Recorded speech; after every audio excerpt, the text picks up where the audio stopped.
مريو نكتكتاتلنا نعدم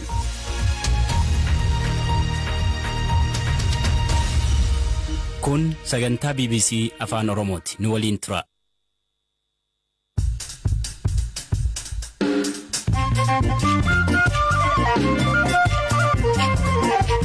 Ashama kamultan sagantaa raadiyoo BBC Afaan Oromoo roobii galgalaa eegalee. Wixineen seeraa dhimma Itoophiyaa ilaallatu fi seeneetii Ameerikaatti darbee hangam dhiibbaa fiduu danda'a? Tokko kaayyatamuu qabu biiliin Itoophiyaa irratti hangaan jabaa yeroo jalqabaatiif bahee jedhe never happened. Haleellaa hidhattoonni raawwatan jedhameen poolisii federaalaa dabalatee milishoonni 18 Fantaalleetti ajjeefaman. Humni kun humna ijaaramee gurmaa'ee fakkaata. Meeshaa ammayyaa qabuun rukutaa turanii karaa marratti iddoo daandii guddaarratti eeganiituma. Gabaasa bal'aa qabna waywaannaa jootaan booda lammiilee 100 Saawudii Arabiyaatti rakkatan biyyatti deebisuun eegalame. Turtii Profeesar Mararaa Guddinaa waliin taasifne kutaa lammataas dhageessu. Kaanis jiru ammayyuu taanaa isiniif dhiyeessa. Wixineen seeraa S3199 Itoophiyaatti nagaa fi dimokiraasii jajjabeessuuf jedhamuun dhiyaate wiixata kaleessaa koree walitti dhufeenya alaa seeneetii Ameerikaatiin fudhatama argate gara sadarkaa itti aanutti dabarfameera. Wixineen seeraa kun namoota dhuunfaa Itoophiyaa fi Eertiraarraa waraana keessatti hirmaatan irratti dhorkaa cimaa kaa'uuf kan qophaa'edha. Dabalataan ajjechaa seera malee raawwatamaniif itti gaafatamni akka jiraatu dabalees deeggarsa nageenyaa Itoophiyaaf taasifamu akka hanqatu gaafata. Lammiileen Itoophiyaa Ameerikaa jiraatan kaan mormanii kaan immoo deeggaranii daandiitti ba'uun yaada isaanii ibsaa turaniiru. Hundeessituu fi hooggantuun Oromoo Leegaasii Leadership and Advocacy Association yookiin immoo OLA addee seenaa Jimjimoo kanneen wixineen kun akka raga'u sochii godhaa turan keessaati. Wixineen kun hanga mootummaa irratti dhiibbaa fiduu danda'a jechuun gaafadheera. Pireezidaanti Baayiden illee tiimiin isaa fedhii guddaa akka hin qabne hin beekna. Because biiliin kun jarallee dirqamsiisee waan jedhuuf jechuudha. Sabkomitii Afrikaa urga dabree Noovembarii keessa dabree amma fuul komitee dabree jira jechuudha. Akkuma agartuu ji'a kara shanii dabree jira. So kana cufa fixeetiin naannas vootiidhaan kara mana guutuuf dabree jechuudha. Kanaafiyyuu dharraan itti aanu edes full vootiidhaaf dhufa jechuu kana ta'uuf ammoo mirkanaa'uuf waggaa guutuu qaba. Tokko kaayyatamuu qabu biiliin Itoophiyaa irratti hangaan jabaa yeroo jalqabaatiif bahee jedhe never happened. Lammatammoo kaasiin dura barreeffamee jedhe hundinuu resolutionaa suniyyuu subcommittee levelitti hafee jedhe baay'een isaa with exception to house resolution fi qaama waggaa dabre bahee jechuudha resolution suniyyuu. Wixinee seeraa kana mootummaan lammiileen ala jiran akka morman waamicha taasisaa ture. Eega wixineen kun seeneetitti darbee mootummaan yaada kennuu hin qabu. Wixineen kun waraanni Tigraay eegaluu ji'a dura taateewwan raawwatan akka qoratamu ni dirqamsiisa jechuun himti seenaa Jimjimoo. Rakkoo Oromiyaa keessa jiru xiyyeeffannaa mootummaan Oromoo irratti godhee akka ammatu in fact lola erga jalqabee otoo hin ta'in Noovembarii lolaan dura ji'a akka duuba deebi'ee rakkoo Oromiyaa keessa jiru akka ilaalu biiliin kun xiyyeeffatee jedha. Kanaafiyyuu shakkii tokko malee Oromoo fi Oromiyaa akkasumas immoo biyyattii guutuu qabatee jedha. Akkuma maqaan jedhuyyuu Itoophiyaa peace stabilizing and democracy jedha malee akka resolution bara 2021 Tigraay yookiin Noorth Itoophiyaa hin jedhu. Kun Itoophiyaa guutuudhaafi.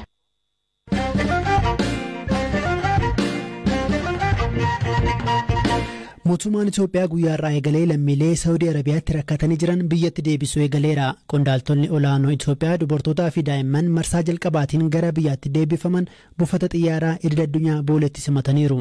Jaarmiyaan godaansa addunyaa IOM guyyaarraa lammiileen 900 gara Itoophiyaa deebifamuu ibseera. Hirphaa Gammachuu gabaasa qaba. Itoophiyaan lammiilee 10,000tti lakkaa'aman Saawud Arabiyaatti rakkina hamtuu keessa turan gara biyyaatti deebisuu eegalte. Marsaa jalqabaatiin dubartoonni fi daa'imman roobii har'aa kana buufata xiyyaara idil addunyaa booletti qondaaltota olaanoo biyyattiin simatamaniiru. Dhaabbanni dhimma godaansaa idil addunyaa IOM akka jedhutti waliigalatti namoonni 900 ta'an har'a Saawud Arabiyaarraa biyyatti deebifamaniiru. Lammiileen Itoophiyaa gara biyyaatti kan deebifaman manneen hidhaa fi iddoo tursiisa Saawud Arabiyaa keessatti mirga namoomaa isaanii sarbamuun gabaafamuu hordofeeti. Qondaaltonni Itoophiyaa ji'oota 11 keessatti lammiilee Itoophiyaa 100,000 lakkaa'aman gara biyyaatti deebisuuf karoorfataniiru. Mootummaan Itoophiyaa dhimma lammiilee biyyattii Saudi Arabiyaa keessatti rakkina keessa jiraniif xiyyeeffannoo ga'aan kenne jedhamuun miidiyaalee hawaasaa irratti qeeqamaa ture. Dubbi himaan ministeera dhimma alaa Ambaasaadar Diinaa Muftii garuu kanaan duras lammiilee Itoophiyaa biyyatti deebisuun yoomuu addaan citeen beekuu jedhan. Lammiilee gara biyyaatti deebifaman dhiphina keessa turanirraa akka bayyanataniif deeggarsi taasifamu ifatti hin beekamu. Kanaan dura lammiileen Itoophiyaa Saudi Arabiyaa keessaa gara biyyaatti deebifamanii turan carraa hojii nutti tolu hin arganne jechuun battaluma sana kanneen gara biyyoota Arabootaatti deebi'an jiraachuutu yaadatama.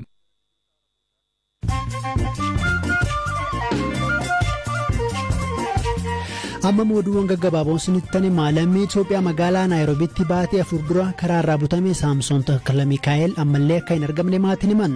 Poolisiin Keeniyaa hin bunne kan jedhe yoo ta'u mootummaan Itoophiyaa akka qoratamu mootummaa Keeniyaa gaafateera. Taphataan Senegaal Saadiyoo Maanee biyya isaa waancaa addunyaa Qaxaar qophaa'uuf dabarse. Senegaal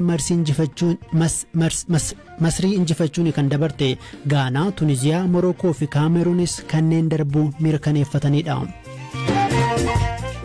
Raashiyaan nagaa buusuuf erga waadaa seentee booda haleellaa haaraa Yukireenitti raawwachuu eegalte. Yukireenitti hoogganaan naannoo Chernihiv Raashiyaan tarkaanfii waraanaa naannichatti fudhatu hir'isuuf waadaan seentullee haleellaa naannichatti qaqqabsiistu garuu hin xiqqeessine jedhaniiru.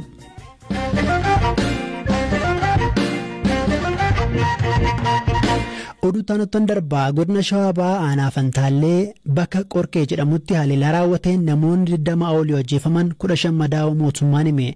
Bulchaan godina Shawaa Bahaa obbo Abbaabbuu Waaqoo haleellaan kun guyyaa kaleessaa waaree booda raawwatu himanii kanneen doonis milishoota ooppereeshinii irra deebi'aa turan ta'uu himan. Kanneen ajjechaa kanaan shakkaman hidhattoota gama naannoo Amaaraarraa dhufanidha jedhaniiru. Naannoon Amaaraa wanti jedhe hin qabu. Jiraataan dubbisne haala ture akkanaan hima. Ijoollee baay'eetu nu bira achitti rukutamee boota ooppereeshiniidhaaf boota dhadhee osoo deedaa jiru warri Amaaraa kan Qorkeedhaa kun karratti eegee nu rukutee kana booda ijoolleen baay'een achitti nu jala hafanii humna dabalataa fudhatuudhaaf deedaa jira. Ammallee immoo ijoollee rukutamtu fidee finnee dhufaa jira jedhanii ijoollee fidanii magaalatti nutti dhufan.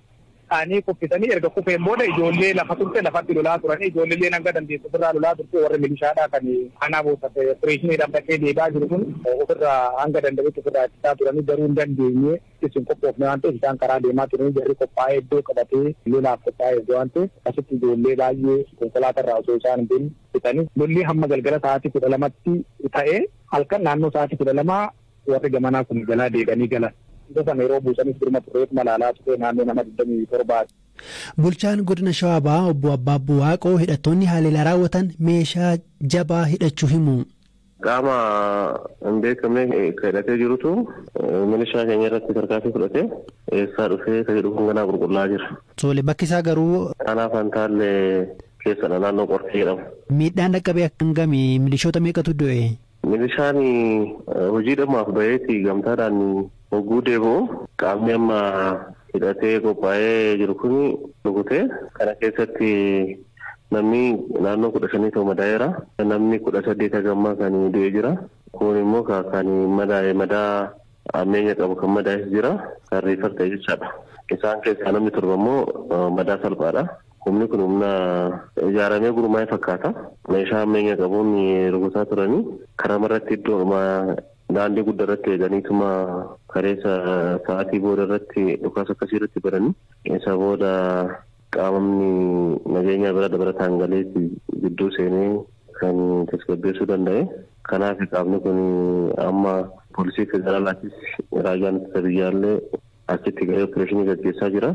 Eessaa dhufee kan jedhu kana inni qulqullaa'ee jechaadha guyyaa itti kana keessatti. Tole ajjechaa booda daandiin Finfinnee Jibuutii geessu cufamuusaa dhageenye dhugaadha ammoo haala akkamiirra jira?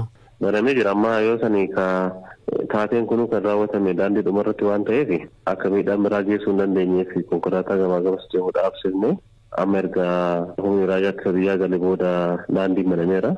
Gaggeeffama jira waa tokkollee amma rakkoon hin jiru.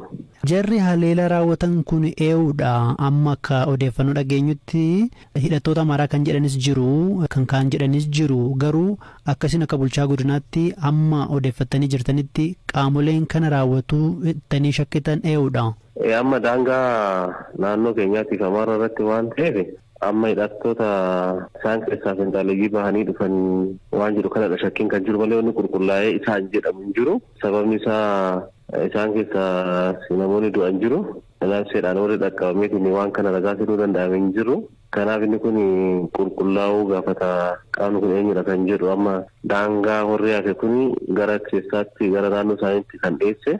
Kanaaf achitti wal qabata waan jedhu shakkii dhumarraa malee qulqullaa'ee isaan jedhamu hin jiru. Foroon finxaaleeyyiidhuma isaan keessaa ijaaramanii gurmaa'anii walitti bu'iinsa sabaa uumuudhaaf deemamu jedhameeti. Tole namni 18 baay'eedha. Milishoonni sun meeshaa waraanaa qaban turanii moo leenjii dhumarra turan? Qabu. Isaanis yoo hojiirraa galu meeshaa guutuu qabu. Meeshaa gurguddoo sarkaa qabu. Kanaaf qaamni isaan irratti haleellaa banee kun meeshaa jabaadha baata jechuudha. Meeshaa gurguddoo baataniiru kan keenyas humna guddaadha kan keenya baay'ee nama 100 oliidha kan deemu. Nama humna 100 ta'uudha kan mobba'ee deemaa jiru. Isaan keessaa nama kanarratti miidhaan kan ga'e. Kanaaf isaan keenyas meeshaa gurguddoos qabu akkamitti miidhaan kun hundi dhufe ka jedhu qorannaa barbaachisa. Tokkoffaa jarri bootaa qabattee eeguu hin oolle waan jedhu kana shakkii qabna. Meeshaa gurguddoo iddoo iddootti qamadanii eeggachuun oolle ka jedhu kana malee humni nu qabannee deemnuu fi meeshaan nu qabannee deemnullee kanaa miti kan biraatiyyuu silaa gahaa ture. Egaa haleellaan sun raawwatee booda naannoo Amaaraa wajjin wanta dubbattan qabdu. Gama isaaniitiin hojiin eegalamee jira qaamni kun qulqullaa'ee akka adda bahuu danda'u. Humna nageenya isaaniis inni siyaasaas hojiitti galee hojumaan qindoominaan hojjechaa jirra. Tole kanneen du'an yookiin immoo rukutamanii lubbuun hafan sun hundi isaanii milishaa qofadha moo miseensonni poolisii federaalaa keessa turanii? Poolisii federaalaatti jira keessa. Xiqqaatti nama 3 ta'a poolisii federaalaa keessa jiru. Kan du'an moo? Tokko konkolaachisaa shufeera jira kan Isuzuudha. Tole konkolaatarratti rukutan jechuudha? Konkolaataa rukutan jirta. Konkolaataa osoo deemanii isaan alaa rukutan. Sababi isaa maal ta'uu danda'a akka isaan irratti xiyyeeffatamuu kan godhu? Hin beekne sababni isaa saamicha daandii kanas fakkaata. Sababni isaa ifatti wanni beekamu hin jiru. Lafarratti wal dhabdeen kun jira. Sababi isa ta'uu danda'a jettanii shakkitu? Dhimma daangaa sababa ta'uu danda'a innis shakkii qabna. Garuu dhabbiin daangaa humna biraa gurmaa'ee dhufeen akkasitti miidhaa geessa jedhamee illee yaadamne. Kanaaf inni yoo qulqullaa'e. Tole guddaa galatooma ulfaadha. Gama kaaniin galgala kana OBN'tti kan dubbatan hoogganaan qajeelcha poolisii godina Shawaa Bahaa Komaandar Eebbisaa Asaffaa hoogganaa isaanii dabalatee milishoonni 26 ajjeefamaniiru jechuun himaniiru.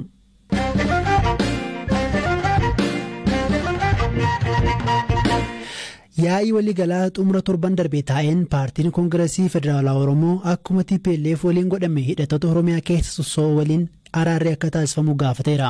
Sochii hidhattootaa wal qabatee dhaabii keessan ija laafaa jedhamuun qeeqamaa jechuun durataa dhaabichaa Piroofeesar Mararaa Guddinaa gaafadheera. Deebii kana kennan.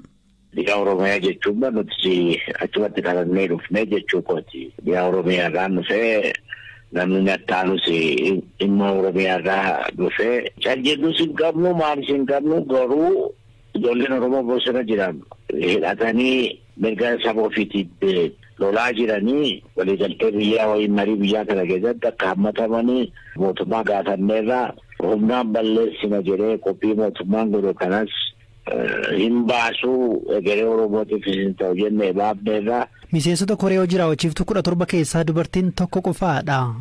Hin xiqqaanne. Xiqqaateera beekamaadha.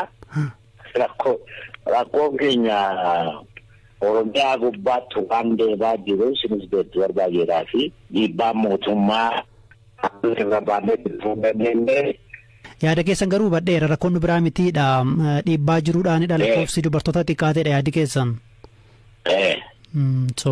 Siyaasa amma Itoophiyaa keessa jiru akkamiin ilaaltu isin waggoota muraasa darban xiqqoo babbadee ture jettanii ammattoo waan karatti daandiitti deebi'aa jiru isin itti fakkaata akkasitti hubattu isin?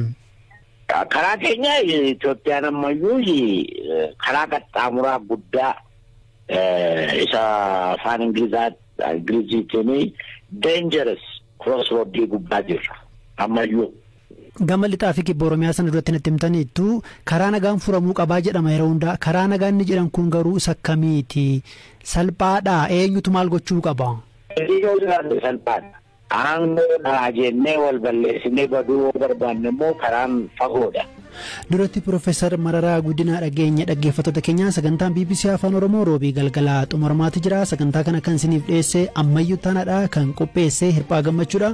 Guyyaa borii yookiin immoo kamisa galgala walitti deebinaa halkan gaarii.